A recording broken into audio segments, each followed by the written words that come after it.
Hey everybody, and welcome to The Cast with Jake. On today's episode, I have with me Tyler Bynum of Leaving Knox. I've known Tyler for quite a few years now. We're going to talk about his band and their latest trip to the studio and what to expect in the future from them. These guys are an Indiana rock and roll band from Knox County. I do want to go ahead and throw out there that at the end, the video will cut out. I'm still working on bugs on my end. I'm still trying to perfect this. I haven't nailed it yet, but I'm working on it. Regardless, this has been one of my favorite podcasts to record so far. So, without further ado, this is our episode with Tyler Bynum of Leaving Knox.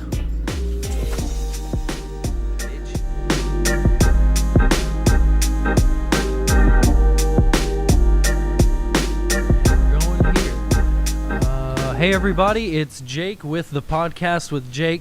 Today with me I have a good friend of mine, Tyler Bynum. So go ahead and introduce yourself, man. What do you do? Play guitar for Leaving Knox. Yep. Don't you also do a studio, or is that just for mixing and mastering? Yeah, I mean I do some recording and stuff like that. Trying to get into more of the mixing world, but I do some recording as well. I gotcha.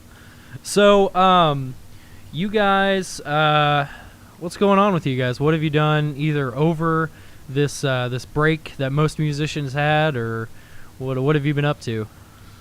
Oh man. Well, I mean, the only thing that we can do is write and try to just work up the new material. I mean, I think that's what a lot of bands are doing. Yep. But yeah, we ended up tracking at Monocle Studios in Kentucky for a bit with some new songs and stuff, and that was a really cool experience. First time really being in a studio that's worth more than my house. Right. So yeah, it was pretty cool. Yeah. That's awesome. That's awesome. So Monocle Studios, how was that? What's that place about? Where's it at? Give me some info on that. It's right outside of Edmonton, Kentucky. It's kind of in the backwoods. Like you can't even see the studio from the road. I mean, it's like deep down in the woods and stuff. But yeah. Yeah, it's a pretty cool studio. It's the vibe in there is really like rustic kind of vibe. Mm-hmm. So it's really relaxed, like low lighting and stuff like that. It's pretty cool. That's good. And he's got a lot of good engineers in there. Really? Jordan and Mark, those two are just gear nuts. And I mean, any problems that you have that, like if you want to be as comfortable as possible, they will make sure of it. Yeah. So like the tracking just went by just like that. So That's I mean, awesome. it was cool. Cool. So, you went and wrote. So what do you got on the horizon here? What's on the future for Leaving Knox? Well, we have 8 tracks on this record coming out. We don't really know what's going to be B-side or not because, I mean, I probably am a little biased because, I mean, I'm in the band, but Yeah. they're all really good songs. Yeah. So it's kind of hard to pick, especially like what's going to be the single and stuff.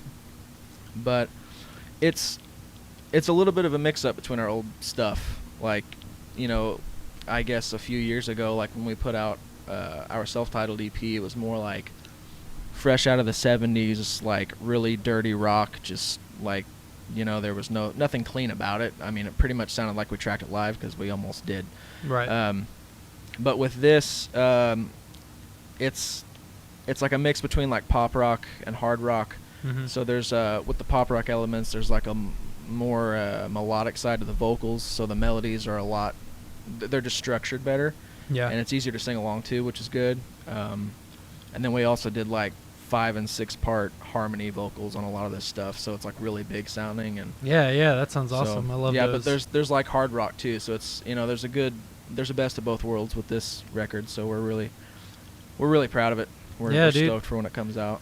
I'm excited for you guys. I know a lot of bands that I'm trying to bring on here are, I don't know, I'm trying to get like well-seasoned people, Right. like getting people who like, okay, we had our first record, we had our EP, and, it was all right, we grew from it, and I like seeing how people grow, and you guys are a good example of that. Like, you started where you did, and you guys are good.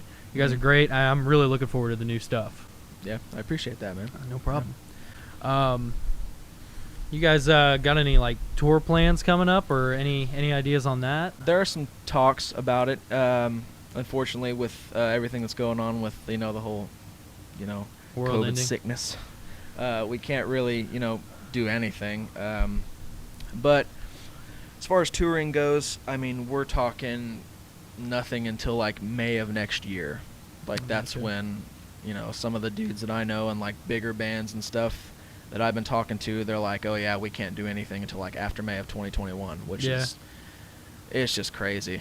Yeah. It's kind of hard to believe, because like everybody's edging to get out and see live music, and You can't. You can't. The Yeah. only thing I think that will happen, if anything happens this year, is like, I don't know, maybe like towns themselves will just have like a big local festival. Yeah. Like, to me, that's the only feasible thing that could happen realistically. Mhm. Yeah, that's So- that's one thing we're trying to strive for now, is like try to contact people who run the festivals Mhm. and see if there's any way we could be a part of the lineup. Yeah. But yeah, that's just it. Like, I agree with you there. Like, it's definitely going to be like the festival thing. We've gotten a few contacts to play some festivals, but as far as like playing, because we're a local band, like with a lot of the local bars and stuff, I mean, Right. we play covers and stuff, so we can play those kind of venues. But some of the bars have been calling us like, hey, we'd love to get you in the next month or two, and we're like, nobody's going to show up. Yeah. Like, nobody's going to, everybody's more comfortable to go out to an outdoor gig rather than be indoors and be close to each other. So Right. so we kind of been turning some stuff down, and not to be mean about it or anything, but nobody's gonna be there. Oh yeah, dude. You So- got to do what you got to do, because I mean, like, I don't know. At the end of the day, especially like, I feel like if I were in the same position to where it was like I was playing covers, Right. Like, yeah, I would do the same thing. It's like, no, like, Yeah.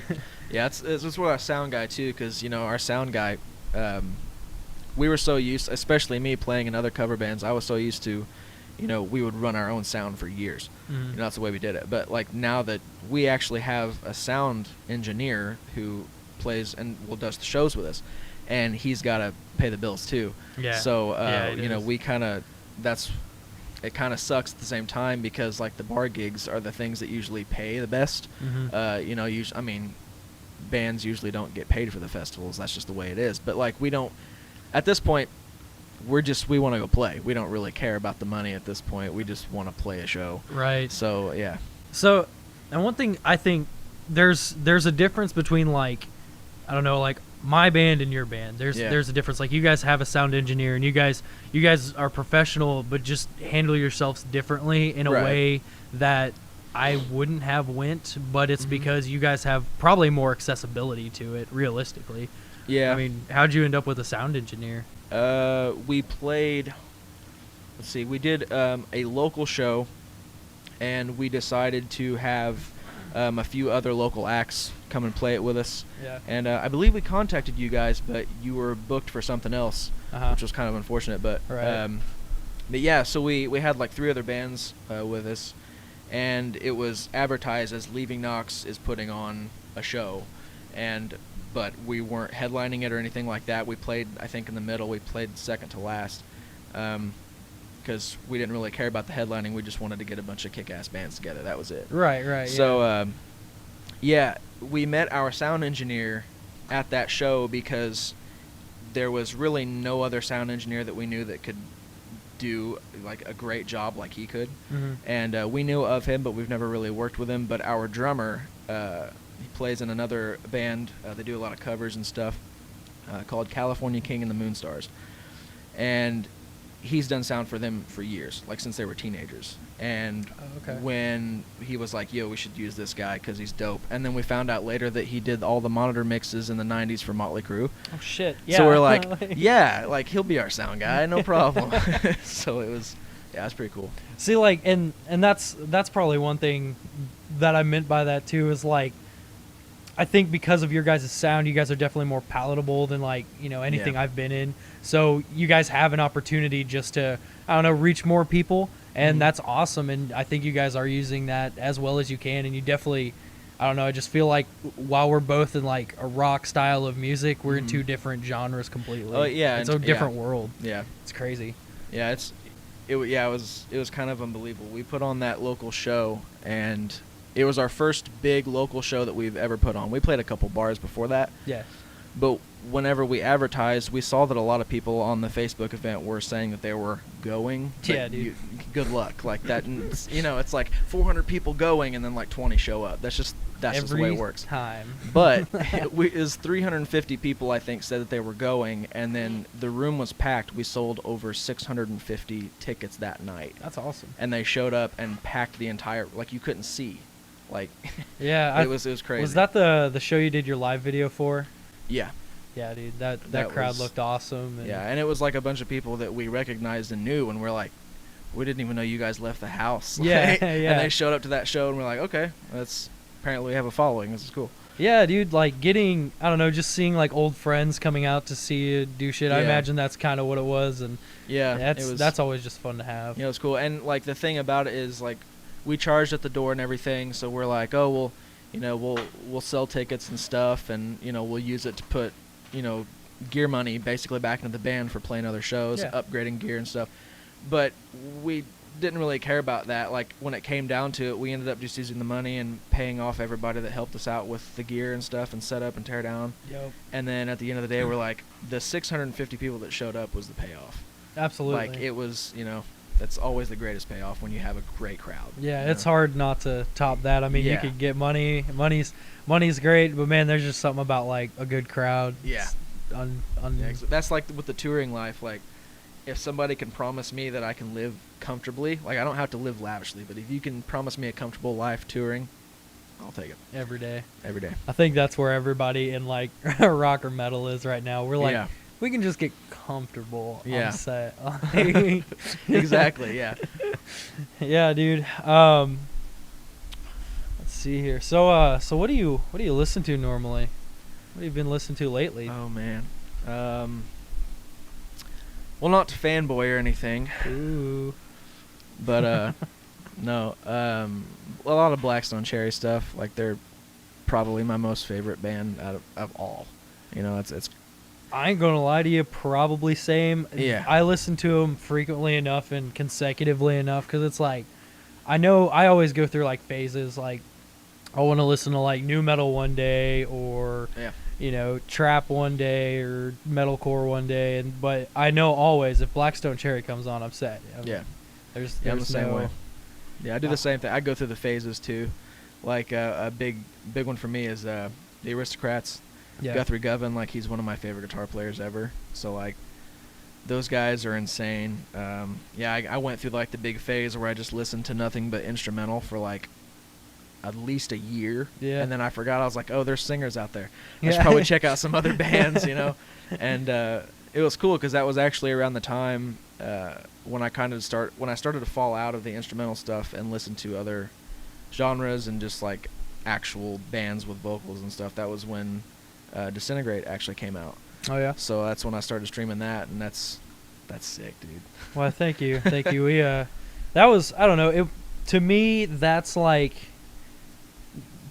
how we're set up. I view it in sections because it's like we did like Parasites and Disintegrate and Left Behind all in the same weekend, and then we went back another weekend and recorded with Jack and did the Take Heart and Clarity and Did, and I don't know, it's like, I don't know, we had a lot of work that put into that one. Jack helped us out on that chorus part that's really cool. Yeah. So it's, I don't know, it's old.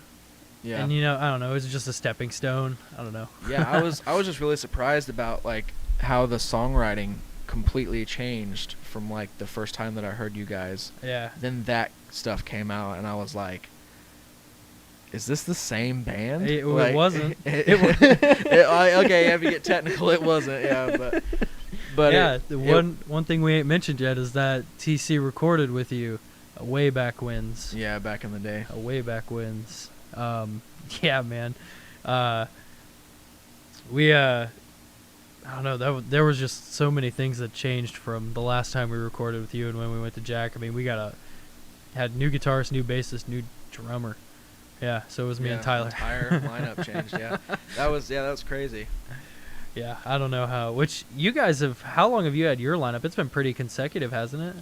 Yeah, we changed drummers after like the first year, but other than that, it's it's been the same dudes for the last 2 years. So Yeah, I had a podcast the other day with this dude in the Wise Man's Fear. He's the drummer, and I mean they've been a band together.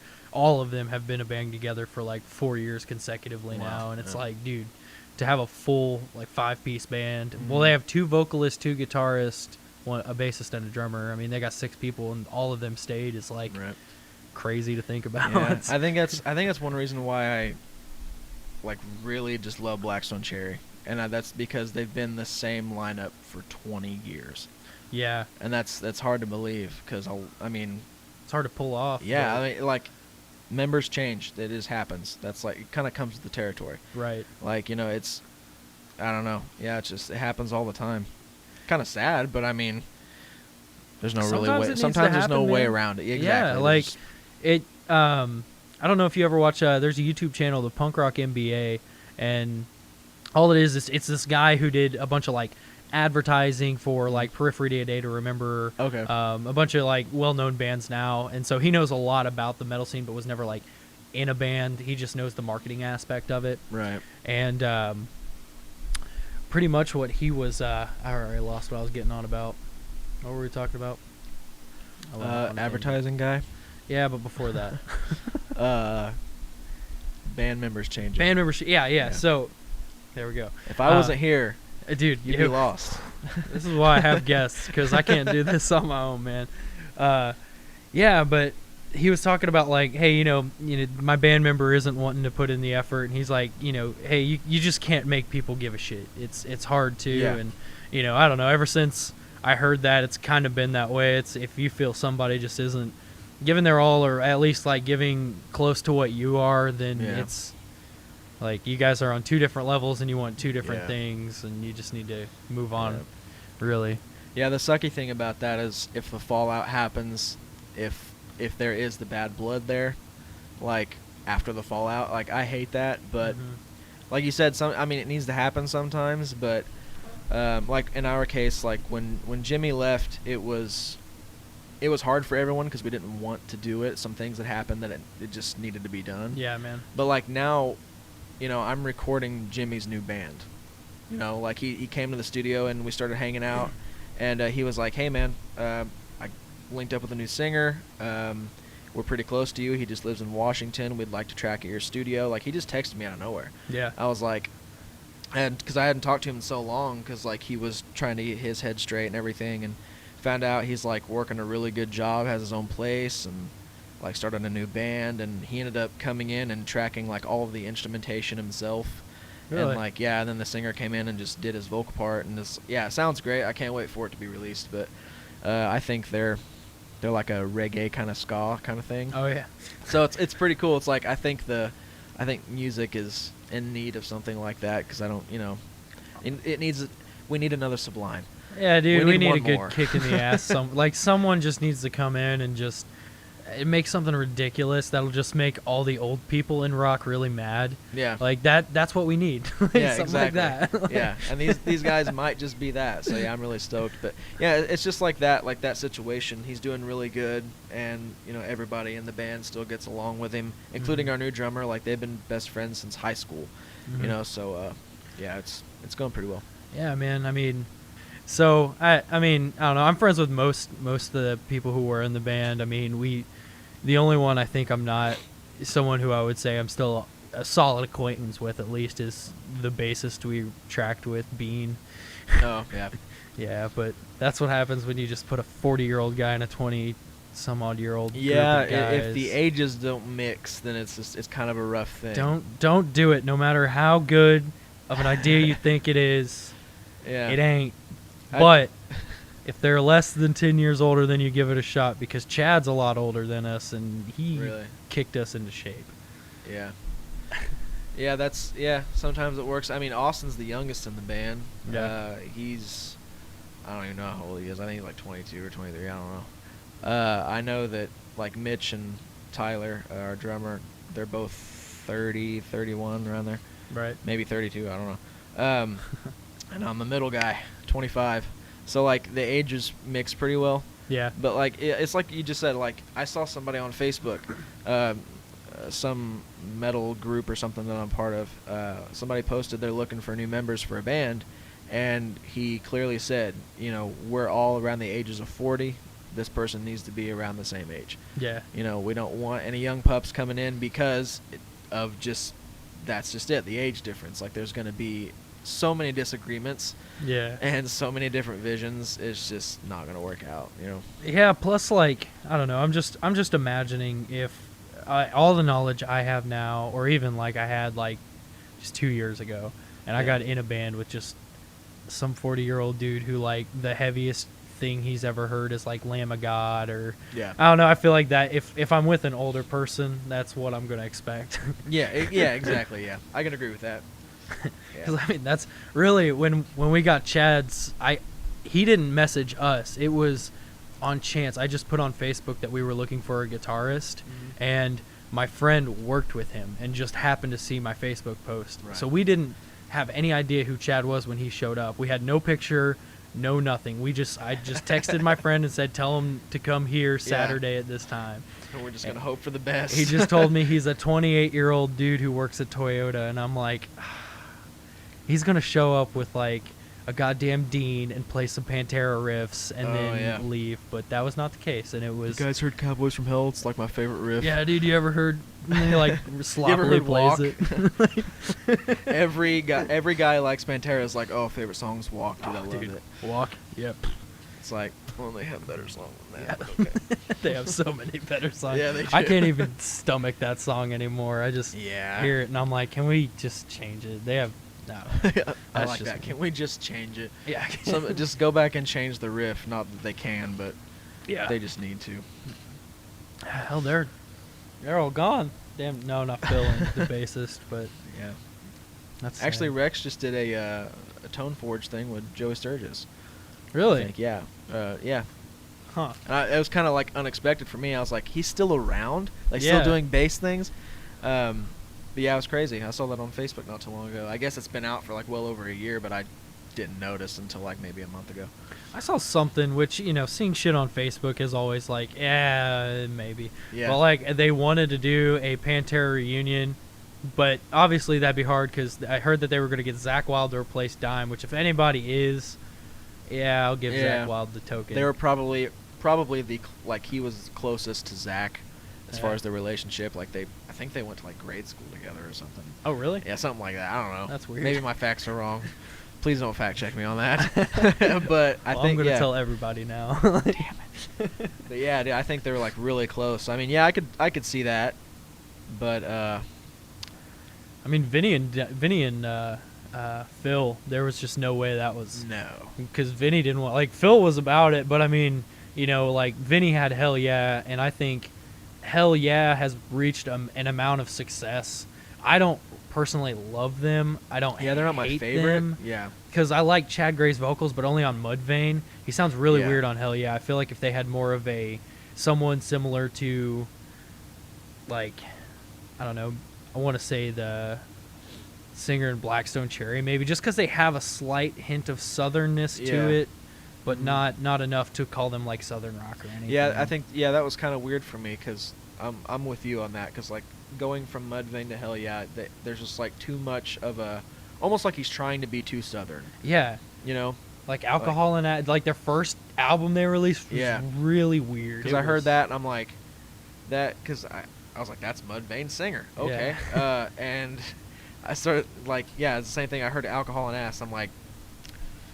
I don't hate this, but I sure don't love it. It's like I think they should have went with a different style of song, but they make more money than me, so go ahead. What do I know? Right. But yeah, I think that band, I don't know, it had a lot of cool members because I think it started out it was Mudvayne basically. Besides the bassist and drummer, the guitarist and vocalist were both in it, so Chad and whatever their guitarist was, but eventually he left, and then they did all the stuff that got popular on like Sirius XM and all that. I may pause for a second. Dude, I got all the good stuff. I found out like I don't know, I've had a lot of fun things actually happen with this podcast. Like I got my first episode, which is coming out next Friday, was with A Burden to Bear, and yeah, they I got them on. They admitted that they introduced their new drummer or whatever. So that was the scoop I got, and then one of the guys I had on is his band just got signed to Sharptone Records, so I got like to hear the inside of like, hey, how much creative room did you really have? Like, what's the story of that? And you know, he said that they had full reign, but they had well established themselves before Sharptone came around. So yeah. You guys have any interest in any labels, or are you wanting to do like the yourself way, or can you talk about anything? Well, I can talk about some stuff. So the label thing, no, we're not shopping for any labels at the moment. The only thing I can really say is that we don't have to. Okay. So that just means more of this in the end. Exactly. You know where I'm going with that. I know where you're going. But yeah, we're gonna try to team up with some people who really, you can tell these people have the best interest for us at heart, which is very hard to come by in the music business. So we kind of lucked out. But yeah, I mean that's really as far as I could go with that. But fair enough. You know, I got an offer from Eclipse Records, and I've been mentioning it in like a couple podcasts because it's such a shitty deal, and I just want people to know what a shitty label that is because of what they said to us. But it was just he goes, all right, so here's the thing, like their most notable band was they signed Mushroomhead when they came out. That's it. There's no other band that I can think of that's worth mentioning on that label that came from it or whatever. And he's like, okay, so what you're going to do is we're going to do a payment plan of like, it's going to be $1,500 a month you send us for like 6 months, and then, you know, we might sign you at the end of that, is basically what it was. And I was like, what are you going to do? And they're like, oh, we have all these contacts. We're just going to use our contacts. You pay me money and you get nothing, maybe. Yeah. That's the way this is going to work. Yeah, I was so like, here's a contract, just sign away. And I literally just sent back, I'm like, okay, so we're going to pay you, and I added it all up, and I was like, we're going to pay you this much for 6 months, and we're going to have to pay for our studio time, and we're going to have to pay for the 2 music videos that we are going to put out under you guys, which they said it's like, you know, if you do well, we'll sign you, but it's like, why the fuck would I even do that? Like, I'm better off on my own, not doing that. Put $1,500 a month into your own advertisement, and you can get just as far. You'll get I bet you'll get way farther than most labels, like, which I don't even think labels make you pay. I don't know. I don't know. They usually, like, now that I've had the chance to talk to people in the business, like now how it works, I guess, is they just basically give you a budget and they say, here's all your money to track, tour, etc. And then by the end of it, you owe a lot of money back. You're in debt, pretty much. And that's kind of, that's what I've heard too. And my thing is just like, I don't know. I feel like just paying for a manager and paying for a publicist and just fucking getting a business loan is better than doing that, because you can at least go bankrupt on a business loan. Yeah. Exactly. And it's you're like, in debt to a record label. Especially like if the label's like, all right, we're going to give you like a shitload of money, and like you're going to be able to pay for a bus and everything. Like your first tour is going to be on a bus. Like that's a dream, but it's a very expensive one. Yeah. John from Blackstone Cherry, their bass player, told me that I think for their bus, it was something like upwards towards like anywhere from like 600 to 1,000 a day. That's just for the budget. That's not including fuel and everything. That's just the budget for the bus. Like to rent it? Yeah, just for a day. And think about it. These guys in Blackstone Cherry, like their normal headline tour, especially in Europe, they're gone for like, 2 months at a time, come back, go for another 2 months, and if they tour in the States, they'll go for like, I think altogether, their last tour, they toured with, I think the Josephines from Kentucky toured with them. Yeah. And it was like 200 and some odd dates. So, I mean, you got to think that many days out of the year, and you're talking, even $500 a day for a bus. That just adds up. Oh to yeah, so man. much. Yeah, dude. It's just That's gnarly. I learned that whenever like you see like I guess the bigger name metalcore bands when they're rolling in like a small bus or not even Yeah. a bus. The only band I've seen that's like had a bus that isn't astronomically huge is like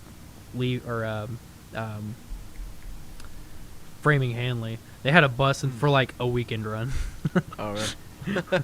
Which is goofy because I don't know, they like had a record. They were really popular in 2006. They're that band that did like the rock Lollipop cover. Oh, okay. Yeah, dude. So my girlfriend really loves them. That's why I know all this. But we went and saw them in Cincinnati, and it was like their comeback show. They hadn't played a show in like 10 years, and they were doing that date and then like a show in Nashville maybe, and they rented a bus for that. And I just thought that was really goofy. I mean, and I feel like they're just everybody should just drove separate in their own cars. Yeah, like Save so much money. That's Sounds like crazy. it. Yeah, That's crazy. I don't know, but shit. So you seen any good shows? Like, what are some bands that you've seen that really like fucking wowed you? See, it's weird to say because I've been to quite a few shows, but I'm not really a concert goer type. Mm-hmm. But as far as like, I'm really into like some psychedelic rock stuff, Yeah. and like some like bluesy southern rock kind of stuff. And I don't know if you've ever heard of Marcus King Band. I don't think so. But yeah, they're kind of like I can't remember what they classify themselves as. It's like a genre. It's really weird. It's like blues, psychedelic, trans, southern rock. It's really weird. That's what I'm talking about, though. Yeah, it's crazy, but they're really really good. I saw them at the Bluebird. Yeah. And I didn't think they were gonna pack a house, but apparently they're really popular around that area. And Really? man, that place was like we had to stand on the stairs, I believe. Like there's the stairs walking down to the floor.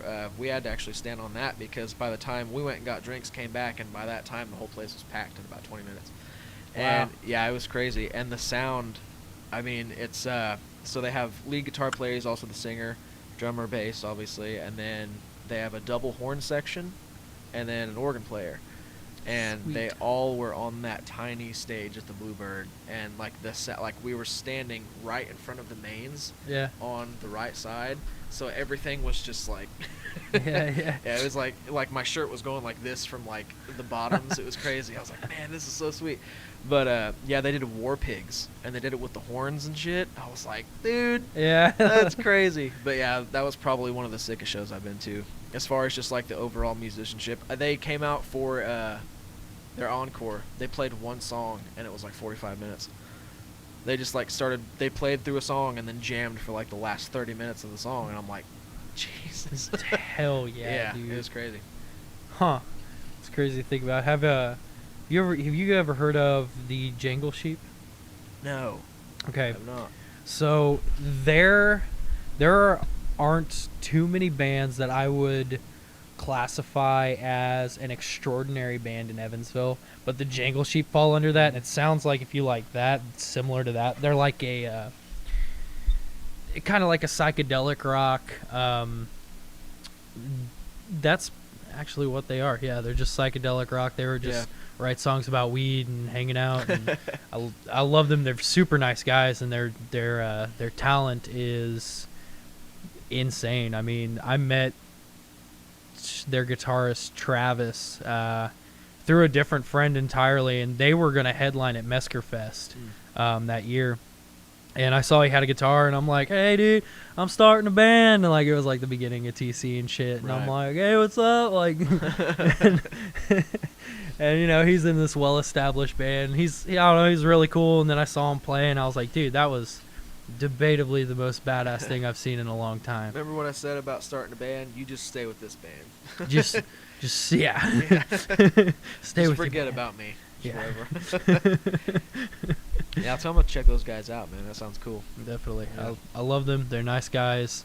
You guys would probably pick them up for a show. I mean, they're I think you guys would play a couple shows together. You guys are similar. They're That'd be cool. mainly rock. They're one of those bands that like everybody in the band sings, and it's really cool. Okay. I love bands like that just Yeah. have like everybody singing. That's why one reason I really like Mastodon, and that's the only band I can really think of right now that does it. Yeah. Yeah. Yeah. I mean, that's the thing. Like, I love big vocals, like just the sound of like just a big vocal piece. I think that's really cool. That's why we kind of tried to go with, the 5 and 6 part harmonies, like, and a lot of it had to do with like just me and Austin. So Mhm. it was mainly just us, and then like John, since he was producing it, he has a really low register voice. Yeah. A lot of people don't know that. Like he does a lot of the really high, crazy high harmonies on the Black Stone Cherry stuff, but he has a really low voice. So he did a lot of the monotone kind of harmony stuff that's like just super low register. And then we had our bass player, Mitch, do a couple of things too in that lower register because he's also like a really deep voice. But a lot of the harmony stuff was me and Austin just kind of go back and forth on ideas, and with John too. And because we wanted just the vocals to be as big as possible. Yeah, dude. So. And it sounds like, I mean, I talked to John a little bit. We didn't get in too deep because, like I said, we're just we're feeling out what we want to do first, and we need to do that before. That's the best thing to do. Man, make sure your ducks in a row. We got to know what the hell we're doing. Which now we're just a mess. It's great. But I mean, it's perfect time to be a mess for a band, really. Yeah. It's not like you can do much, And I don't know. It hasn't been rough. I mean, we got Eddie, and then he picked up all our songs to play the release shows that we had, and then as soon as like our last release show happened, we didn't have anything planned, and then we sat out the month of February, and Eddie is in like 2 other bands. So the month of February he recorded an album with his other band, so most of his time there was dedicated to that, and then March came around and then everybody had to stay home. I think that's when it started. That seems right. End of it. I don't know. Yeah. And then we just got together like a month ago, and now we're catching back up because now none of us know the songs, and dude, I forgot lyrics to a song the other day, and that has never happened to me, and it's like, what the hell did I do? Why didn't I study? Yeah. It's easy for me because I do a lot of the harmony parts, so if I forget the words, I know the melody, so I'll just like sing whatever, and it's like, as long as I'm close, nobody will know. Yeah, dude.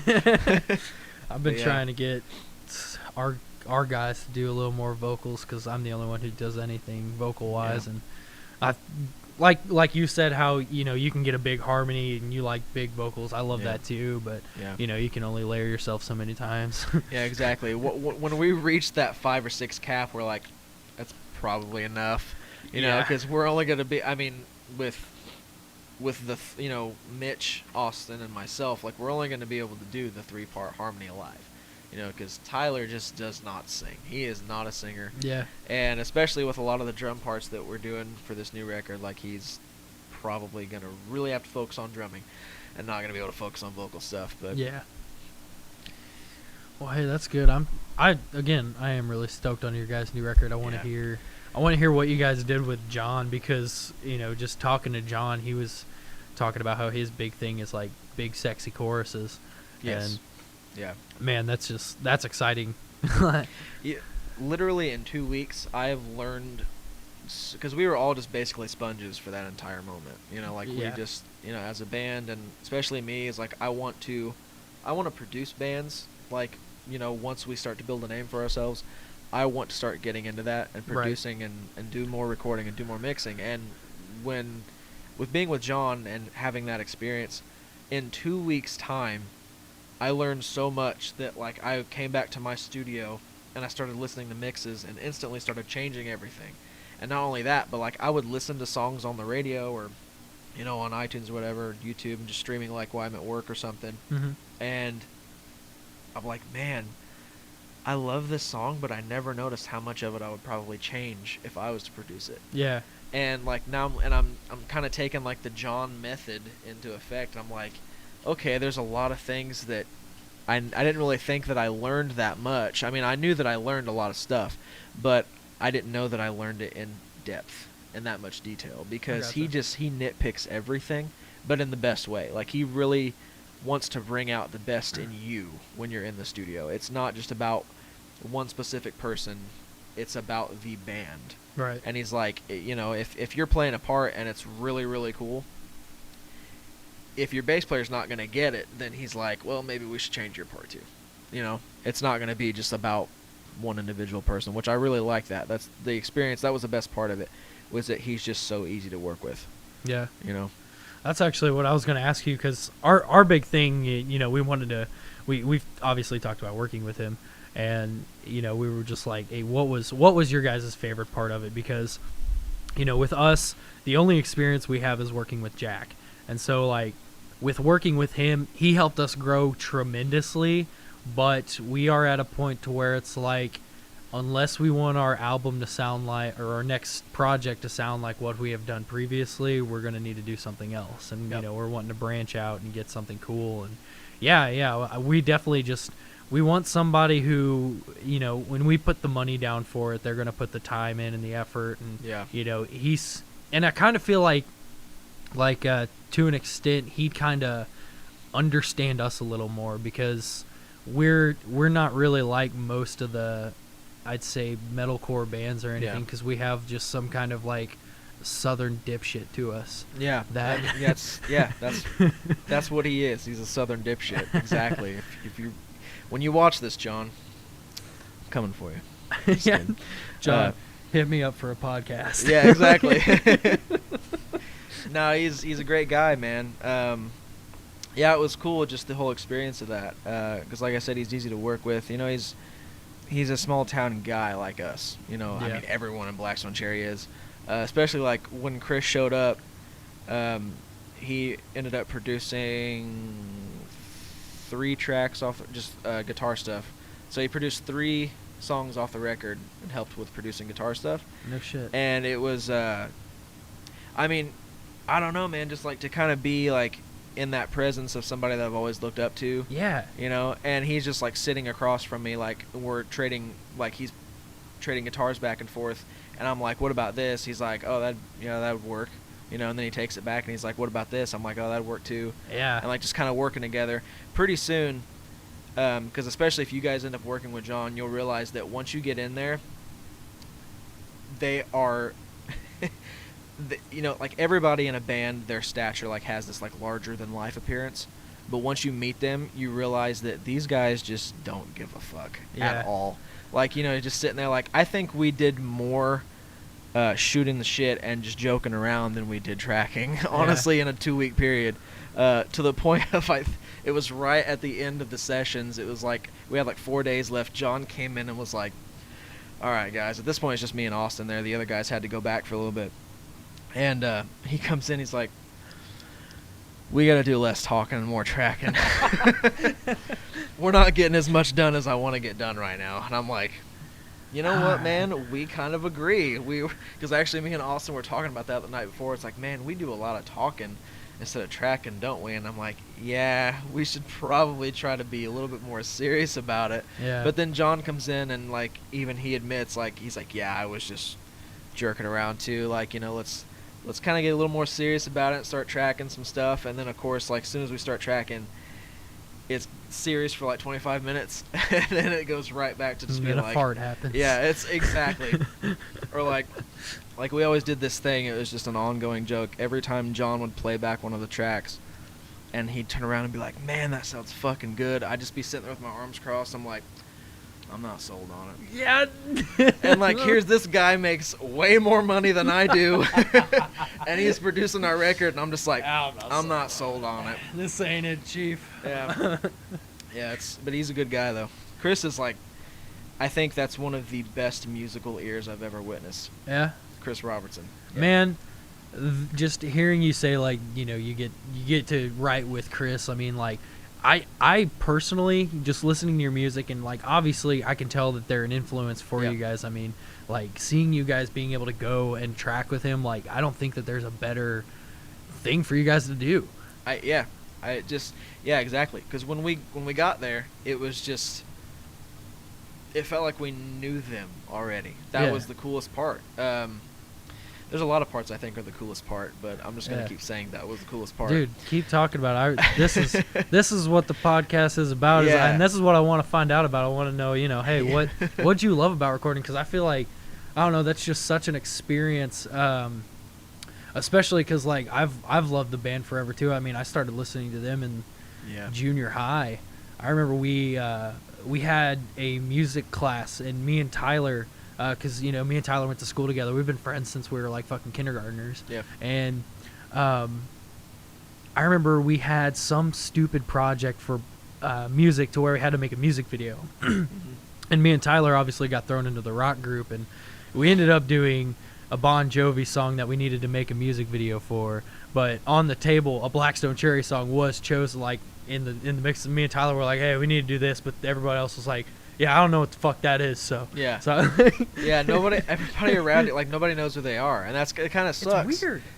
I feel like they should be, like, because they're well known, but I feel like if they would have went more of a country route, I guess, instead of a rock route, I don't know. Dude, they're huge in Europe. Yeah. Crazy huge, like, to the point, they headlined Download or Grass Pop or something like that. I don't know if that's the name of it, but, like, they headlined a festival or two. And like they sell out arenas in Europe, like they are massive. And then over here, it's like the biggest show that I think they've ever played here, which I mean, just to my knowledge, is like maybe 3,000, something like that. I mean, like they've been allowed in life, and they play like around like 4 o'clock. But I mean, like well, I mean, like just one of their shows, like not a festival or anything, just them headlining 2,000 or 3,000 max. Yeah, that's dude. usually it. That seems about right, because I mean that's really, I think Owensboro was a good example. The first show that they did had a lot more people. I feel it was like 2,700 or something like that. Yeah. Yeah. That was a good show. That was cool. Yeah, man. Yeah, they're all really good. I haven't got a chance to meet Ben or John Fred yet, but yeah, John and Chris are just, I mean, they all are, from what John and Chris tell me, but I mean, I don't know. They're both really just down-to-earth guys, and like, I don't know. It's just like hearing or watching Chris work, just like work out a part. What I mean by like he has probably the best ear I've ever witnessed is like he just listens to a track and then he'll just sit back and within like 10 seconds he's got a guitar to put over it. Yeah. That is good luck finding another part that's going to fit better. Yeah. I mean it's just that good. I was like, man, if I had that kind of just, why can't I have that? Yeah, dude. Exactly. It's man. It's crazy. But I mean, he thinks I'm a good guitar player. Hey, but, man. I mean, that's I don't know awesome. about that. I think you're good. You've been showing you're good. You're good. You're a good try. guitarist. I appreciate that. I You're try. welcome. It only took 20 years. Hey, man, that's all it takes. I mean, you just got to be really bad at shit before you get really good. Yeah. That's all it is. And I was really bad for because I've been playing for 20 years. I've been really bad for like the first 19. So I just recently started getting really good. So it's okay. I'm still not good at vocals. I'm working on it. I think you're pretty good at vocals. Nah, I'm trying to find a new thing. I don't know. I'm trying to find my own thing. That is a difficult thing. Especially for singers. Like Austin was lucky. Austin found his voice very early on. I mean, it always develops, whether you're playing an instrument or singing. It always develops. But like he found what he's best doing as a vocalist. He found that out really early on. Like when before he started with us. Because I remember the first time I heard him, it was in I think when we met up, first time I met Austin was in a little house. I think it was our former drummer's girlfriend at the time. Yeah, was their living room, and he just whipped out an acoustic and played our first single that we ever released, Beast, and he just played that, and I was like, okay, that's cool. Do you want to start a band? And he was like, yeah, and I'm like, thank God, because I'm gonna be so rich in like the next 10 years. But yeah, he's a pretty good vocalist. He's all right. He's all right. Yeah, dude. Because I mean, I don't know. I've been trying to find my thing because I found out now, and I mean now, I'm trying to do a little more because ever since I met or we did our song with the other Jacob Wallace who does like the really fucking lows. Like I mean, I consider that dude a top tier deathcore vocalist. Yeah, those lows were crazy. He's crazy. Like he's a very nice dude though. Like one of the sweetest boys I've ever met. And I don't know, just having him on a song, it really encouraged me to kind of like, hey, I need to do something more, because I don't know, I feel like, I just got this basic, I got what I got, and I do that most songs. So this next album, I mean, we're changing everything. I don't know what we're about to do, but I mean, I'm taking myself more seriously. We're all like, that's why we didn't get back with John, really, because it's like, we need to make sure we like what we're doing before we even talk about the record. Exactly. I mean, shit, we haven't we've just been throwing riffs, but really what we do is we sit down here and we like, Chad will throw a riff, Eddie will pick it up, Tyler will pick it up, and then like we'll just jam out for a bit. But we're just at that point. We're not even at like, okay, so this is called this. We just got riff. Yeah, exactly. Yeah, I mean, for the most part, I mean, that's how some of the songs came together. With that 2-week period, like, because we have a song on the record called Electric Eyes, and it's more of like a pop rock kind of sound, but still with like a lot of the essence of Leaving Knox that's there, that always has been there. But like when we wrote that song, it was completely different going into the studio than the finished product. Yeah. So like all we had was basically, it switched from just like 2 main riffs, and that was about it, or I should say like chord progressions that were kind of riffs, and then he was like, maybe we should go in this direction, and then he left for the night, because we actually stayed at the studio, because I mean, couldn't stay anywhere else, I mean, with the COVID stuff. So he's like, just throw me an extra $20 a night and you can stay at the studio. We're like, okay. So we slept on couches and everything. It was great. But we'd had like jam sessions after he'd leave at 5 p.m. every day. We'd spend 8-hour days in the studio. He'd be there from 9 to 5. And when he'd leave, that was our time to work on stuff that he'd say like, okay, go in this direction, with the song. Awesome. And then we would just be like, all right, well, we'll do the best we can, and kind of just write some stuff around it. And we wrote the chorus to that song in about an hour. And when he came back the next day, we played it for him, the entire song with the new chorus, and he was like, yeah, hats off to you boys, that's a hit. We're like, all right. So then after that, like, that was, the ice was already broken with him, obviously, but after that, it was like, okay, now we know that we have what it takes, to be not just the band who has some okay songs and let the producer kind of do his magic to make them really strong. Yep. But we knew that we were good songwriters at that point. So like the game changed immediately after that song was written. And then the songs that just followed up after that, I mean, it's just wait till you hear it. It's crazy, dude. Like, and a lot of the stuff, we had so much freedom, it was kind of scary. Really? Yeah, exactly. Like he's the kind of guy, like, he's a producer, and which means like he'll tell you he's mainly just a yes or no guy. Okay. He's not gonna really take the instrument from your hands. I mean, he does occasionally, like he'll take the guitar or bass away and be like, play something like this, because he can play guitar a little bit, and then he's like really good at bass. Yeah. But for the most part, he'll just be like, go in this direction. What do you got for me? And he'll sit there and wait for you to come up with your part, like, and if you're having trouble, like, he'll work on it with you. But for the most part, he'll just be the yes or no guy and point you in a direction. And then once he thinks you have that solid foundation for the direction, then it's on you to come up with the riff. And once you have it, you'll track it, you put it down. That's just kind of how it works. He's never the type of guy, he's just like, okay, you're going to do this way, and that's it. So he gives you lots of freedom, especially if he knows that you're capable of it. He's had bands in there. He's told me stories, where they just weren't capable of being in that kind of a environment with a producer to tell them what's gonna sound good and probably what's not. So then they just want to do everything their way, which is a big conflict, especially when you're paying that kind of money. Yeah. The producer probably knows what he's talking about. For real. Yeah. So it's.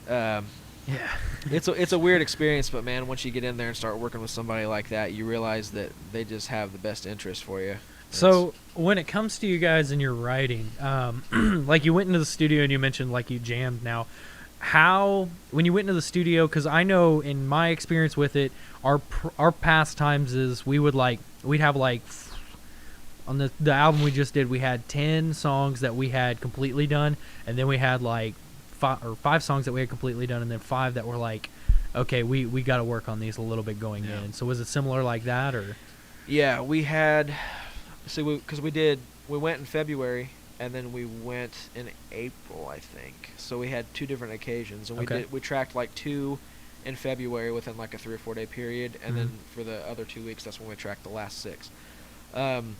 So we had the same songs in both periods that we went to the studio. We really had everything just written as like a basic form. So like it was when we had an idea and we were writing demos to send to John so he could go through them and see what he wanted to change or wanted to keep. We wrote them just completely bare, as if, we expected him to change a lot, So, because like I said, it's the first time working with somebody like that, of that stature, So like when it came to writing, we had written like almost 30 songs or something like that. And the process was just, okay, here's a chord progression. We're going to play this for 4 bars. And then we're going to do another chord progression for a chorus. And then we're going to do a bridge and a solo and then another chorus. And then that's the song. Okay. And it was just really basic. Really just pulled back, bare bones. And then we went in there with, about 30 songs that were like that. And then which was, it was a nice compliment. He basically said, like, all the songs are good. And he gave us more freedom there, too. He was like, just pick whatever songs you want to do, and I'll just work on those. Like, there was no, these are your best ones. He was just like, they're all good. Pick some that you want to track, and then we'll just go from there. Whatever we get done in the time period. So, the songwriting was pretty bare bones. We went in there expecting him to change a lot of stuff, which he did, but then again, he didn't. He just, like, gave us a direction, rather than actually change the parts for us. So, that's pretty cool. So do you guys have, like, a way you guys write? Because, with you having your own studio or an access to, like, pretty much anything, like, how do you guys normally, would you say, write stuff? Because I know Tyler started recording stuff, and then that encouraged me to get some stuff and encouraged Chad to get some stuff, and it just kind of grew from there. So I'd imagine that it's similar. That's what we're starting to do now. I know Austin's, like, really getting interested in getting his own gear and stuff to do, like, yeah, exactly. There's no other way. Yeah. After you get it and get a cloud lifter, you're never. I agree with you. Yeah, I'm familiar with the SM7B. I know what you're talking about. I know you is. I'm a studio guy. I'm a studio guy. Just make sure that another vocalist said. Yeah, yeah. So it's a good microphone. But yeah, he's interested in getting his own stuff. But as far as like how we would write before and how we still kind of write now, it just all starts off with a chord progression or a riff, and I come in, I'm like, what about this? And we all get together and say either that sounds terrible or sounds pretty good, let's work on it. Okay. And it doesn't really take too long to get the foundation for the song, but the thing is we know we don't want to spend too much time on the foundation as far as going over each part to make sure each part is a really nice hook. Okay. Because, like, you want to make sure that every part of the song is a great hook. From the drum beat to the bass line to the, everything. So we usually do that, and then as far as really working on the structure, that's usually the last part of it. It's just working on, like, okay, well, does this really need a pre-chorus or does it? Things like that. And, of course, a lot of that gets hashed out when we go to John's studio, because he's a stickler for structure, man. If he feels something that's, like, really building, and he's like, oh, man, something big needs to happen right there, and you guys have something that's just really small. Even if you really love it, he's probably going to pound it in your head that you need something there, and it's probably going to end up changing, because even if you love it, if you change it to more or less his way, you're probably going to end up loving it in the end, because that a lot of the stuff that happened for us, that was, there was a few tracks where he would point in the direction and say, what about this? This needs to be really huge right here. And we would, have some conflict there. We'd be like, well, we don't really hear that, but we'll try it. And then after we tracked it, it was like, we heard the rough mixes, and we're like, okay, John, you're right. I guess this is why we're paying you. And he's like, he'd always do that. do the little hat tip, but yeah, that's usually how we write. It's just with a guitar riff. It starts out that way, and then we kind of just get the basic foundation, and then the really big, like, in-depth parts of the foundation comes to the very last part of the writing. So hell yeah. Yeah. All right, man. Well, we're running up on an hour here, so I'm gonna cut us off here. But I liked our conversation here. I like having you on because, like I kind of said earlier, you guys are different than us, and I like that because I feel like a lot of bands in the metalcore scene do things a certain way.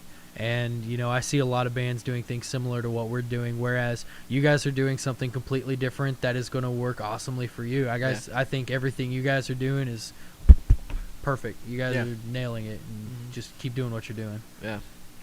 But that's all for now. Right. Thanks for coming on. Yeah. And, problem. we'll do something again sometime. I'm famous, by the way. Tyler's famous. I'm famous. Check out Leaving Knox, because we're cool. Can't find any music, though. We actually took it all down. Did you really? Yeah. All of it? Because with all the new stuff that we're putting out. Pretty much the same stuff you guys did. Was it like a rebrand, kind of? Kind of, yeah. That's we're good. going with new logos, new everything, so. Hell yeah, man. Well, I think it'll work out for you. I'm super excited to hear your stuff. Make sure you follow them on Facebook and the Twitter and the Instagram and everywhere else. I bet they have LinkedIn. Facebook. That's probably backwards on the camera. I don't know. Alrighty. Thanks, everybody, for listening.